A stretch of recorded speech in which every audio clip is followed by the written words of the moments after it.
House Chief of Staff and a Fox News contributor. Carl, it is great to see you just days before inauguration. And this is some of what we heard in the hearing for Cabinet Nom up for DHS. Listen.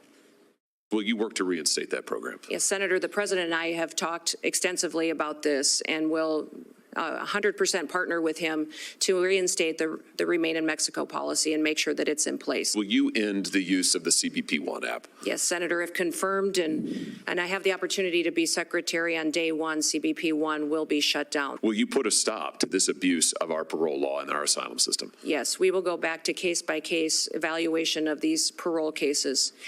All right, that was more from Nom. In addition, we have heard from President-elect Trump's picks, Hegseth, Rubio, Radcliffe, and others this week. Will President-elect Trump get his picks of choice? Will they go through, Carl?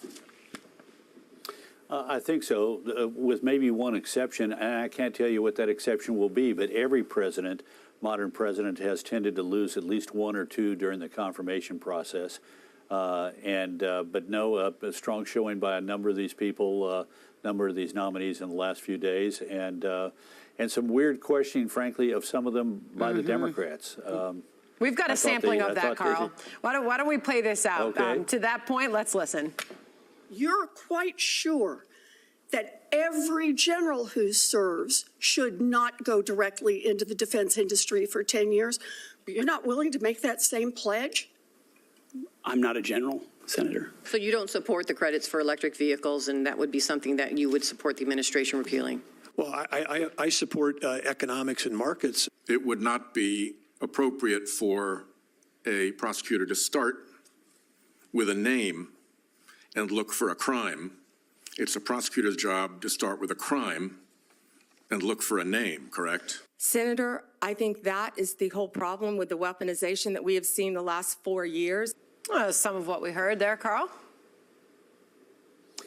Yeah, look, this is a point where the minority gets to score some points. Sometimes they do a good job of scoring points, sometimes they don't, and we've seen a lot of the latter this past week. I was particularly taken with the question of Secretary-designate Nom of who would be in charge. Holman, who's the White House advisor on immigration issues, or her.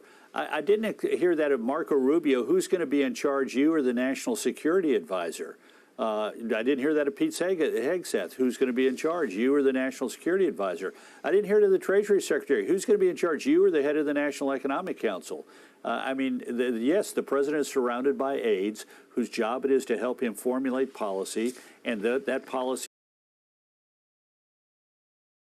is done in connection with a secretary of that area, and then executed by the secretary. So why they pick so hard at who's going to be in charge, you or Tom Homan? Tom Homan's going to be the guy who works with the president to set the policy in combination with the secretary, and it's going to be her job to make certain that it is executed. Yeah, and Carl, I know you're writing about that in your most recent piece in the Wall Street Journal, talking about getting through some of these ambitious policies on the part of the president-elect. You write about how Trump can start his term off right. You say he's likely to achieve early successes with executive orders, but uncomfortable realities await. However impressive Mr. Trump's victory was, he won a plurality, not a majority, of the popular vote with a margin of only 1.5 percentage points. Our politics remain deeply polarized. The GOP's paper-thin House margin makes passing important legislation difficult. Your point, Carl. Point is that it's a very tough situation. Frankly, it's reminiscent of what we came into in 2001. We had a significantly larger majority in the House, but we had a 50-50 Senate that quickly turned into a 51 Democrat, 49 Republican Senate when Jim Jeffords of Vermont left the Republican Party. And we had to deal after the very close 2000 election, and yet we were able to succeed on passing education reform and tax reform, tax cuts, and other major pieces of legislation the first year. Got to set in motion a tone of unity, which I've been heartened by the remarks in the last couple of days coming out of the transition that the president's going to emphasize it on Tuesday, and outreach to Democrats, because you're going to need them. You got a 1 or 2 seat margin in the House, and in the Senate you need to get to 60. you're going to have to bring some Democrats aboard like they did on the Riley-Lakin bill in the Senate in the last 48 hours. Carl, could you finish off with, I know you have a whiteboard on President Biden, and obviously much will be discussed about his legacy as he exits office. Your thoughts on that?